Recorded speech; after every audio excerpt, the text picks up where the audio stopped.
Hello guys! Welcome back to the vlog. So on today's video, I'm going to teach you how I make these super crispy sweet potato wedges. So come and join me and let's the cooking begin. Keep on watching!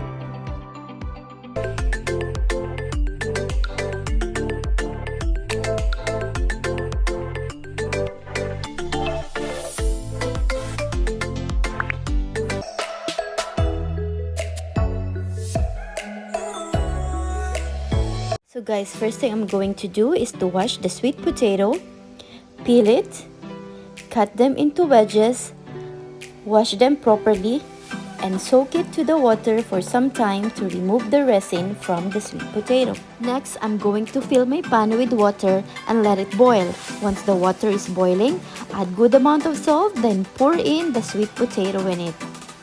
Boil for about 7 to 8 minutes. After the time is up, this is how it looks like. Don't overboil guys, 7 to 8 minutes is totally enough.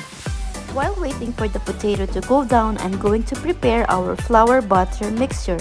So I have here half a cup of cornstarch and 2/3 cups of all-purpose flour. Sieve them to remove the lumps. Then add 1 teaspoon of garlic powder, half a teaspoon of ground pepper, half a teaspoon of salt, half a teaspoon of coriander powder, and 1 teaspoon of barbecue mixed spice. Mix them to combine. Now, add 3/4 cups of room temperature water. Add the water gradually so you can adjust the thickness of the butter. Keep on mixing until you reach your desired thickness of your flour butter mixture. And this is the consistency that I'm looking for. Now, add the sweet potato into the butter mixture and make sure to coat every side of the sweet potato for better result.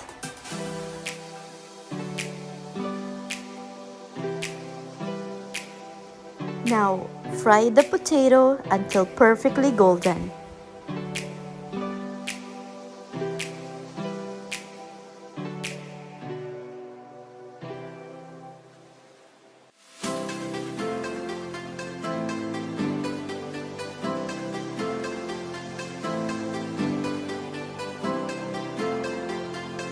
So now, I'm going to prepare my creamy garlic mayo dipping.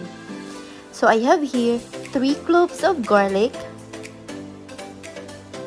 1/4 cup of mayonnaise, a pinch of salt and pepper, and 1 teaspoon of oyster sauce.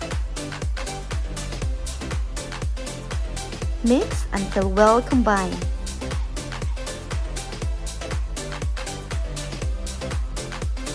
And here's my crispy sweet potato wedges with my creamy garlic mayo dippings. Ready to enjoy!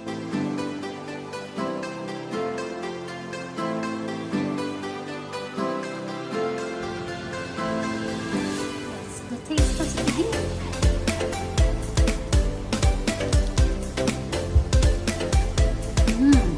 Wow! Wow!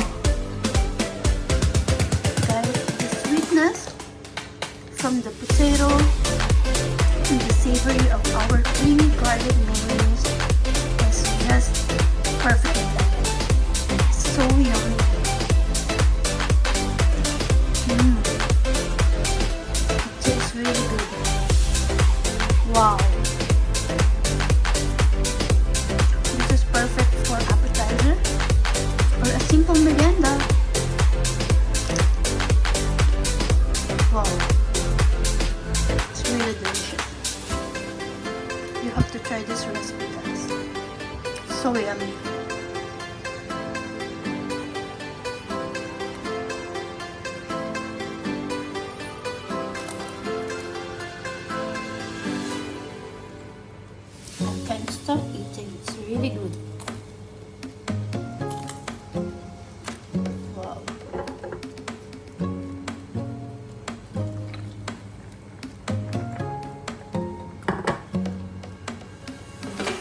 try this recipe, guys. It's really delicious.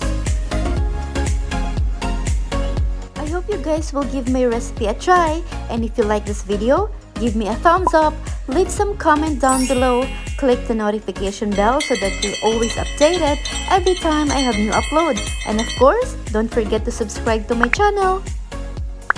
Life is beautiful, guys. Keep smiling. Thank you for watching and see you on my next one. Bye!